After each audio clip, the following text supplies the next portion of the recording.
awesome, Chief. Go ahead. No, I just wanted to hand it to you guys. We'll talk to Chief and see if we can get like a picture that makes sense down here. Maybe we can probably make something. Alright, you guys want to move this way? I'll let Chief come down.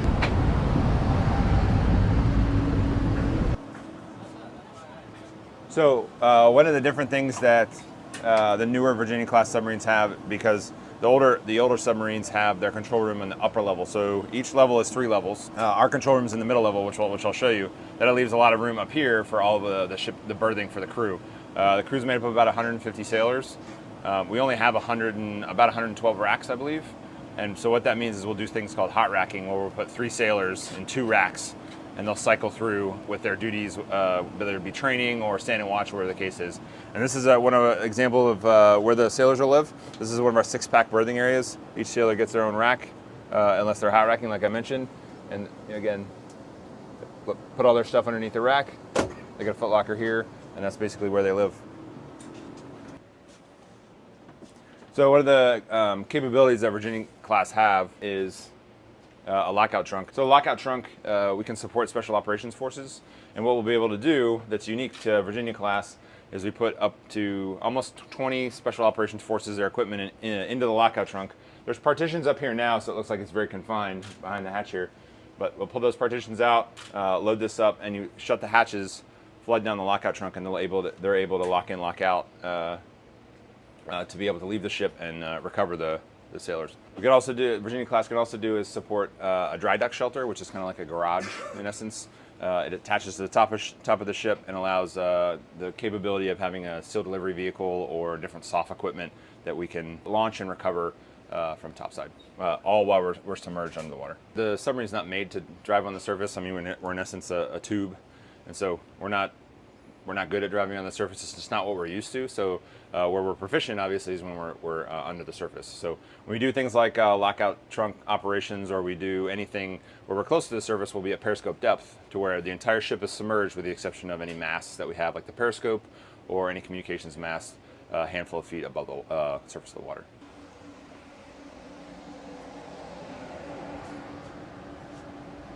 As you can tell, very efficient use of space. That's why everything is just jammed in every spot we can find.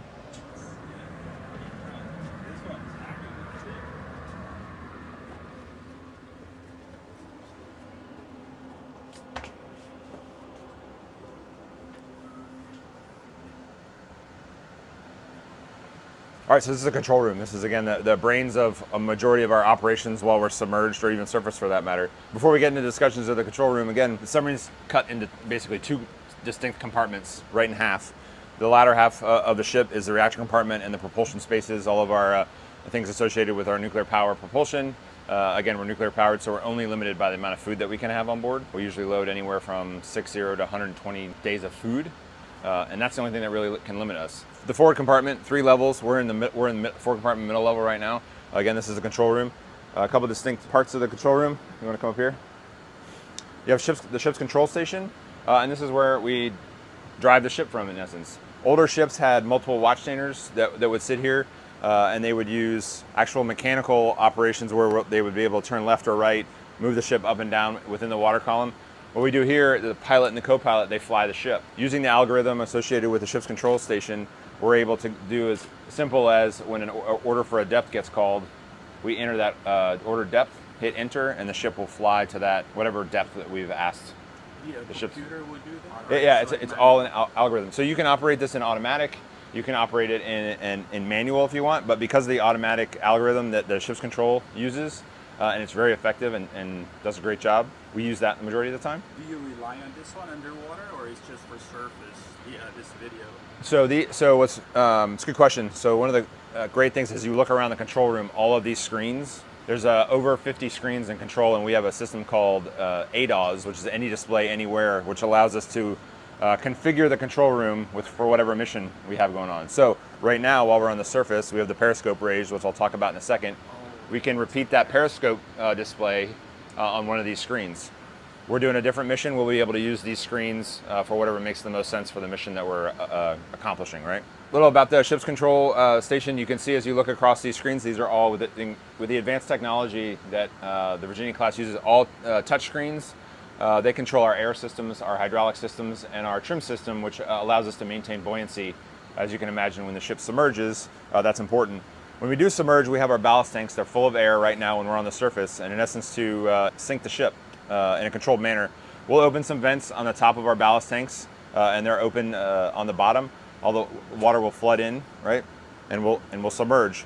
You can see over here, this shows all the tanks, our trim tanks, and the watchstanders here with the touch screens are able to operate a series of valves and pumps to move water on and off the ship and forward and aft of the ship to be able to maintain that buoyancy. Just like an airplane, the dynamics of being able to maintain buoyant, if we're going fast enough, we use the planes, both our stern planes and our bow planes, to be able to maintain at a certain depth.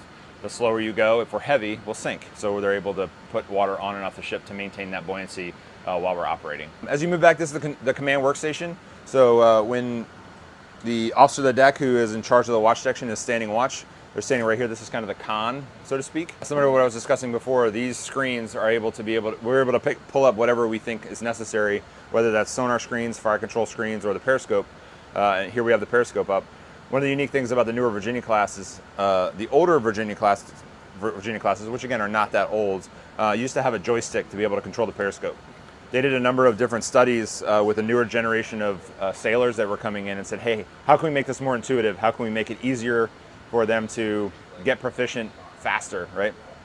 And they figured out the use of an Xbox controller, right? I mean, again, this is an Xbox controller that, again, it shows you how you operate what you're doing with each pieces and part, whether that's changing the cameras from black and white to color, or we have infrared capability. We have a number of different filters, again, to where we can use the periscope to accomplish a mission, and then most importantly, be able to keep the ship safe when we're periscope depth. You'd be surprised at the number of times sailors will come in, new junior officers, having never operated the periscope, and just the intuitive nature of how this operates, whether you're zooming in, changing color or cameras or whatever the case is, it's very intuitive, much more so than the previous joystick. And the other benefit is the previous joystick was not cheap through the supply system. It was probably about $5,000, and these are like $60, right? The hardest thing about these, surprisingly, is that they have cords where they don't really make these very much anymore because they're all like Bluetooth. Xbox 360 Yeah, you got it, right? So very cool. So as we move back over behind you guys, on the port side is the sonar shack, and that's where our sonar watchstanders will stay and watch. And what the key thing for these guys, this is our bread and butter, because again, when we go deep, we don't have cameras, we don't have eyes, so we use our ears and we listen, and that's how we're able to understand what's around us. Through our series of different arrays that we have, acoustic arrays, we'll put together, or we'll gather raw data, and the sonar team will analyze that data both through their watchstanders and the artificial intelligence that we have incorporated into our systems to be able to figure out what they're listening to is, and they can tell the difference between, again, a merchant or a warship or a fishing boat or a pleasure craft. They're able, based on acoustics, to listen and figure out what's what. They take all that raw data that they're able to get from the sonar system, and they send it over to behind you, which is the fire control system, and they take all that data, put it into our system, and come up with this common operational picture, in essence, right? So that puts us in a position to where we can keep the ship safe, right, while we're submerged and we can't see. And then we also know what's around us, whatever mission we're doing. If we're doing a surveillance mission, we know what we're looking at. If we're doing, we're maintaining where a merchant shipping lane is, we know where that is. We can put it down on our operational picture, so we, again, can stay safe and accomplish that mission. What's the maximum depth that this submarine can go? Unfortunately, I can't tell you that, but it's in hundreds of feet below the surface. When we do go deep and we log off whatever communication circuit we're on, we're alone and unafraid, right? We have to make decisions on our own because we don't have that reach back to our operational commander. And it puts us in a unique situation where we got to make decisions on our own with regard to mission success or whatever the case is. So if there's like a call for like an enemy threat, someone on this submarine has to make that final decision on whether to engage? It depends, but sort of. I mean, that's the level of decisions that you could get to. We get direction, and unfortunately our operational commanders, for the most part, whether we're deployed or we're operating in the locals, give us a lot of independence as an operating team. to make a lot of those decisions. Probably not as that grave with regard to actually engaging an adversary, whatever the case is. But I don't think that's that out of the question. And I think there's a lot of faith in, in a submarine crew to be able to understand what's going on, have enough direction to where it's not being, micromanaged by the operational commander by any means, but then ultimately make that decision, whether it's as intense as what kind of you referenced, or just, hey, I have multiple missions I need to accomplish, and I have multiple opportunities. Which one's the most important one? I'm going to go, I have A, B, or C. I'm going to choose C because I think this is the right answer. And I don't have to go up and check with my boss if that's okay or not. One of the things I'll point out to you guys is as you're walking here, you see these panels in the deck, the floor decking. Whenever you have to load a torpedo, and you'll see how large a torpedo is when we go to the torpedo room, but in order to load that weapon, you take it from topside, and you can see these pieces and parts up here. We, in essence, build an erector set almost topside that allows us to take a torpedo, load it into the ship at an angle, kind of like this, and it goes right through the ship, like right where we're standing. All these floor decking is taken up and goes down into the torpedo room. So we basically cut the ship in half lengthwise in order to load torpedoes because they're so large. So this is the lap of luxury. This is my stateroom. All probably 25 to 30 square feet, right? It's okay, sir. Yeah, please. I was pretty fortunate to have the room I do and the privacy I do, which is kind of cool. So you can see the table in there will fold into the wall, and then my bed folds out of the wall. The racks I know for certain are about 6.5 feet long because I'm 6.5 feet long and I'm about as tall as I can get on the rack, and they're about as wide as your shoulders. And you can see that across. Everybody has the same size rack on board, and you think, man, that's tough to be able to accommodate, but when our guys and me included hit the rack, we're pretty tired, so we could basically sleep anywhere. This is the executive officer's stateroom. You'll notice he has 2 racks, one above and then one below where the curtains are pulled. Anytime we have any VIPs or senior officers on board, they'll bunk with the XO.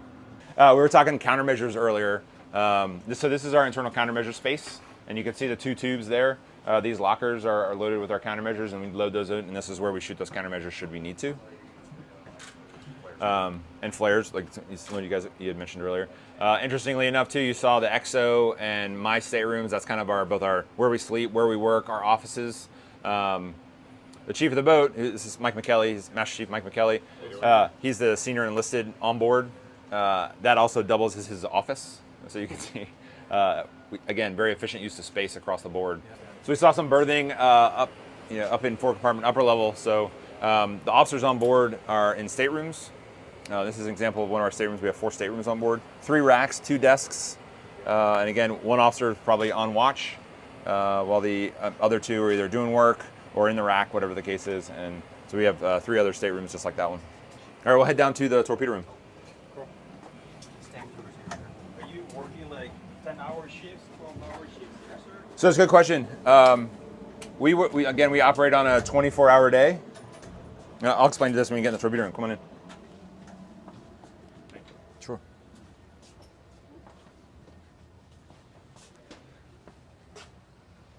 We operate on a 24-hour day, working day, so it's and we do 3 shifts, so it's 8 hours. So as a nominal person on board, you'll stand 8 hours of watch, and then you'll have 8 hours of offgoing, and that 8 hours of offgoing is like training, personal time, maintenance, different things like that, and then you have 8 hours dedicated towards getting some sleep, and that's basically our 24-hour day. The submarine force used to do a 6-hour. Like an 18-hour day where it was a 6-hour watch rotation, similar to that. And then we found that your circadian rhythm was very off when you slept at a different time every day, and it caused watch standers to be more tired, different things like that. And we shifted probably about 10 years ago into the 8-hour watch rotation, i.e. the 24-hour day, and it's made a world of difference with regard to watch standing and effectiveness. Well, guys are able to stay a lot more attentive while they're standing watch, and it's just easier on, I think, your body with regard to the stressors of being on a submarine. So this is a torpedo room. The uniqueness of the Virginia-class torpedo room is that on older ships, you only really had these 2 paths that were basically right here because everything else was full of areas to store weapons. Virginia-class the torpedo rooms and the torpedoes that we load, each weapon has one of these cradles, and you can see a torpedo there loaded in one of these cradles, right? When the weapon's not in a cradle or we don't have weapons on board, we're able to take these similar to this one. Again, this is another one right here. These cradles are stacked, and we're able to stack the cradles and move them out of the way to give us a little bit more space down here.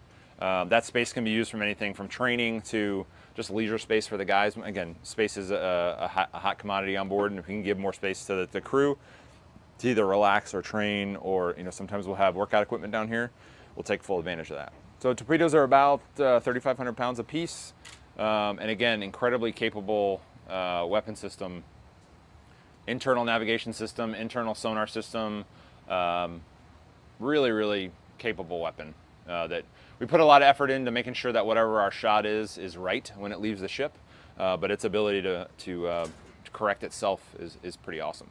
We'll go up here and check out one of the torpedo tubes. Again, we have 4 torpedo tubes on board, 2 port and 2 starboard.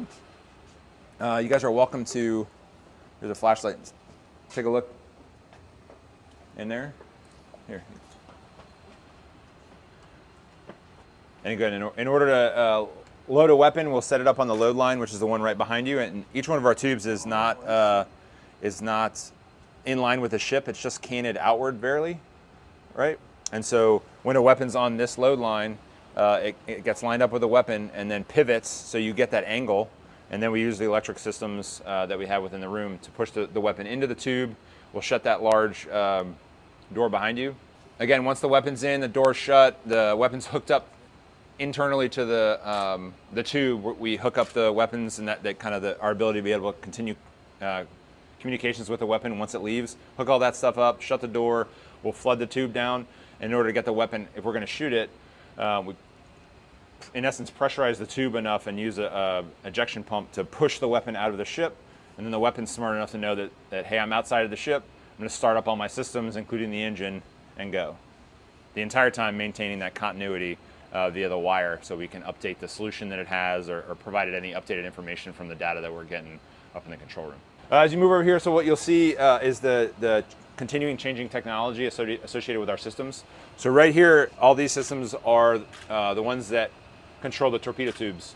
You can see how they're kind of the analog with the analog systems, the digital readouts, lots of switches. Then you transition over here, these screens, we have a vertical launch system on board with a missile system up forward in our forward ballast tanks. Those are, can carry anything from Tomahawks to a couple other different weapon systems, but all of these are all touch screens. And so again, the technology continues to advance with our newer missile system that we have on board, which is called, the newer Virginia classes have a Virginia payload tubes, which is in essence 2 large, and you can see them topside, I'm not sure if you had a chance to see them, but 2 large tubes that open like this, and they have, in essence, almost, it looks like a revolver, like a 6-shooter in there with our weapons in each tube, so 12 Tomahawks. You can see how a lot of these blankets are hung up down here. What we do is, we talked about berthing and the availability of rack space. Yeah. When we have the opportunity, we'll actually put racks down in the torpedo room to, again, minimize the number of guys that have to do that hot racking. I don't want to touch any of that. I don't want to be blamed. No, you're good. I really appreciate this, sir. Thank Sure, you. absolutely. No, it's great to have you guys on board. I mean, any opportunity from my perspective to, in essence, show you guys stuff and consequently brag on my crew because they're great, Well, I have a I'll take question advantage. for the kids. Like, what does it take to be a submariner, or even like a head of the submarine? I mean, so I'll tell you, I think anybody can do it. Don't get me wrong. When guys enlist, they have to take, or when soon-to-be future sailors enlist, they take an exam called the ASVAB. That puts you in a position of, you understand, based on that ASVAB score, you have different options available to you. I think the uniqueness that the submarine force presents is there's a lot of smart people in the submarine force, and you can tell by just our daily operations, and that what we do is very dangerous. It's very technical, but we do it really, really well, and that's a reflection of the people and their ability to understand what we're doing, what's important, what's what's wrong, what's right, different things like that. And having a nuclear reactor on board, that's a big deal. And so you look at our crew, so we're sitting at about 150, give or take, of the crew. The average age for the folks on board is about 25, right? So you have really, really young sailors and really, really smart sailors, which is pretty awesome. That's reflective, again, in our operations. Yeah. And when you ask what it takes to get in my position, I think I just got lucky. You know what I mean?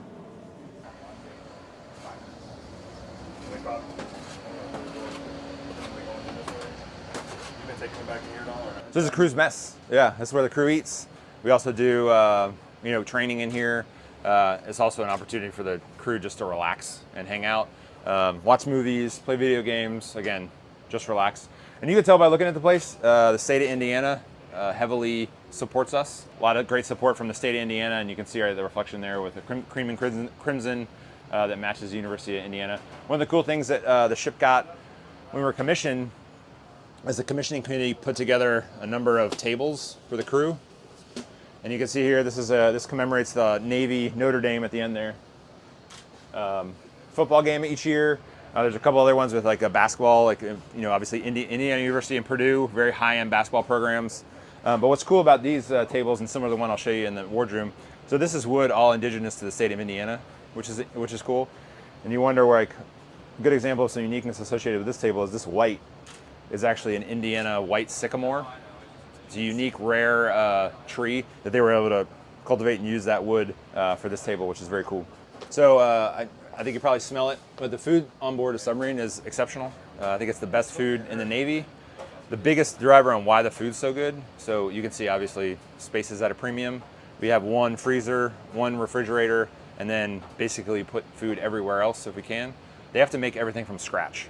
So instead of having loaves of bread, you know, for 150 guys and gals to eat on, you know, whatever periodic basis, they make all their baked goods from scratch, and it's really, really good. You know, if you're gonna make cookies at home, you probably go to the grocery store and you get like butter or something like that. Shortening, you know, the best cookies you've ever had from scratch on it, and I mean the ship on you can always tell what the food is because you can smell it across the ship. The ventilation system moves that smell around. It's awesome. And these guys are very good. There's no open fire here. Nope. No. So we have a couple ovens and a big flat top, similar to you see. And I mean, it's a commercial grade kitchen. We're very lucky that the submarines come. You know, like USS Cole. I had the CEO of the Cole came down and we walked around. And he's like, "You have deep fat fryers? They don't have deep fat fryers on the Cole. We do," which means like again, French fries, mozzarella sticks. You know, fried food is a good thing, obviously, as you can imagine. We got to be conscious of that because, you know, with these guys and their ability to cook, you can physically kind of get out of hand if you eat too much. But man, the food on board is awesome. These guys are really, really good. Is there like a rotating menu? There is. So about every 2 weeks, it rotates to different meals. Like there are every Tuesday's Taco Tuesday for lunch. It's not necessarily tacos, but it's like, you know, burritos, quesadillas, or enchiladas, but some kind of like Taco Tuesday kind of themed meal every Tuesday. We do burgers every Friday for lunch. Their burgers, I mean, they're unbelievable. Yeah, I mean, so you talk about there's no frozen patties. They have ground beef, and they hand make all the patties themselves and they cook them themselves. So, and our burgers aren't just plain. Again, the buns, burger buns are made from scratch. The patty is made from scratch. They also they'll fry up eggs to put it on it. These guys make this. It's awesome. They make this jalapeno bacon relish. It tastes as good as it sounds. Awesome. So when you go get a burger from these guys, it's like something you get at a restaurant. And it's really, really good. And then we do every Saturday night, and then every night before we pull into port, we'll do pizza night. And again, they make all the dough from scratch, make all the pizzas from scratch, and the pizza's really good. So it's funny that the cooks, they'll get to know who's who and what they like. And so they'll be like, "Oh, what do you like? Oh, you know, you want that like," yeah. And they'll make pizzas for like a handful of guys. Like, "Oh, I want this, this, and this," and they'll be like, "Oh, we got your pizza ready." You know, so these guys really accommodate us personally, and it's not just talking with the crew. It's like a family atmosphere. You know, we don't have to be best friends with each other, but that family mentality of being like, "Hey, you know, maybe today I'm kind of annoyed with you, but you know, you're my family, so I'll get over it." You know, because of the stressors of a submarine, it's really good to be able to manage that stress with each other. I.e., hey, this is bothering me. Oh, that's bothering me too. You know, that kind of strength with as a group. Yeah, it's pretty awesome. And so that turns into again, this place is like home. You know, and it's got to be when you're talking about being underway or away from home for an extended period of time. Over about the last 2 years, the Indiana has been away from home port about 55% of the time. So we're gone away from our families, away from our homes on land more often than we're not. All right, we'll head into the wardroom. I'll show you that, and then I'll get any other questions you guys got. I'm open.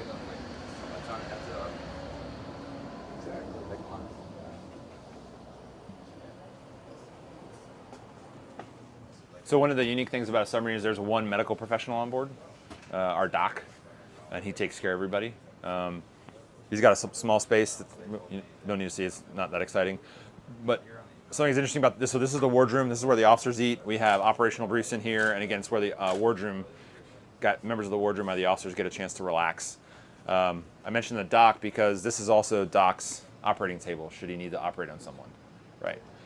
So again, huge use of space, multiple different uses for different things.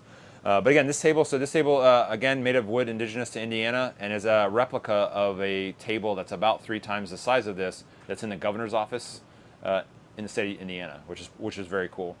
It has all the counties of Indiana around the edge, and and the uniqueness of this table, one, that it's a one of one, but there's also something that I think anecdotally is pretty funny, is there's a typo on it.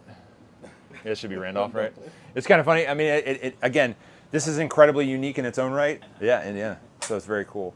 Yeah, I mean, so I'll tell you that, being on a 5-year-old nuclear-powered warship that goes underneath the water is pretty awesome. Again, the state of Indiana gave us that. And what this shows, so this is obviously us, and then shows us our pays homage to the previous USS Indiana's BB-1 and BB-58, and there was actually Indiana that was being built in the shipyard that didn't actually get finished, so it pays homage to that there too. So if there's a tsunami, you guys can still be affected underwater. Sure, absolutely. I mean, it's interesting. So when you're on the surface and you have heavy waves, yeah. Again, we're a round tube, so we don't handle that well on the surface. You guys will kind of not be feeling too hot. But once we submerge, you really don't feel that. We did have the opportunity. I've had the opportunity to go. Been deep underneath a hurricane, and you go fairly deep, and you can still feel some rock and rolls if the hurricane's bad enough. But for the most part, once you go under the surface, yeah, it's just like you are. It's just, I mean, we could be hundreds of feet below the surface right now, and it's just like this. I got a question on one of the tours, maybe yesterday or the day before. I say, how long have you been underneath? And for me, it's about 70, 75 days. You submerge and you don't come back up. But if I told you to go in your house and you just happen to be in your house for 2 months, I mean, that's crazy to say, but it's nice to see the sun. Don't get me wrong, it's nice, but it's not as bad as you think it is, right? Some people ask about being claustrophobic on board. It's tight. I mean, you guys have seen it. It's tight, but it's not crazy. What do you guys do with the waste here? Oh, so we collect it and then we dispose of it we separate it and dispose of it as the environmental requirements allow. A lot of times, depending on the type of waste, we'll just keep it on station, and when we pull back in, we'll take it up. And having you guys come down is an opportunity to basically brag about the crew, brag about the ship. And my opinion, this is my opinion, right? The technology you guys have seen is exceptional, right? And the torpedo alone. I mean, awesome, right? All that stuff's great. Submarining, the missions that we do, awesome. Super cool, right? The reason that I've been in for 20 years is the people. Submariners are unique, kind of like what we talked about. It's absolutely the people that keep me around. And this crew especially is exceptional. I mean, great group of people, really high-performing men and women that have, continue to find no ceiling in their performance, which is awesome. Which makes my job really easy, where I just kind of sit around and I'm like, great, I'm just going to sit here and let you guys work. And then every once in a while I'll be like, hey, have you thought about this? And they're like, Captain, we don't need your help. And I'm like, okay, I'm going to go back to my stateroom, and you guys take care of business. Absolutely. Sure. Oh, this is great. Thanks very much. Thank you very much. I learned that from one of the guys. If someone did something good for you, you give it back. Hey, thanks, you, sir. Absolutely. Thank you. Absolutely. Thank you. Thank you. Thanks for great having you guys on board. Appreciate it. Absolutely. Thank you.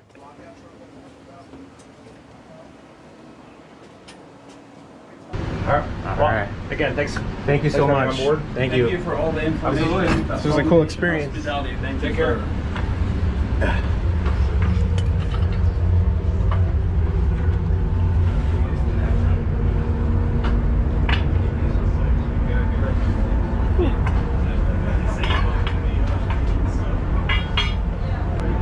What do you think of the ship? Amazing. Just be careful getting in and getting out. Pretty tight. It is. It's amazing. We're done with this submarine tour. This is so cool. How cool was that? We just went on a submarine. Thank you so much to the commanding officer, which is the one that gave us the tour. Gave me this really cool coin with his name on it, presented by the commanding officer, USS Indiana. This is so cool. I'm gonna keep this forever. Thank you so much to the Navy for giving this opportunity to me to show you guys the force, the power, the capabilities of the military. That's why this event even exists. And I'm just so happy and honored to be here. So thank you so much for watching. I will catch you guys in the next video. So our ship in the bow, there are 7.5 tons of steel from the World Trade Center. The fun fact here is the door in the back is actually a 2-person morgue, because unfortunately not everyone here comes back breathing.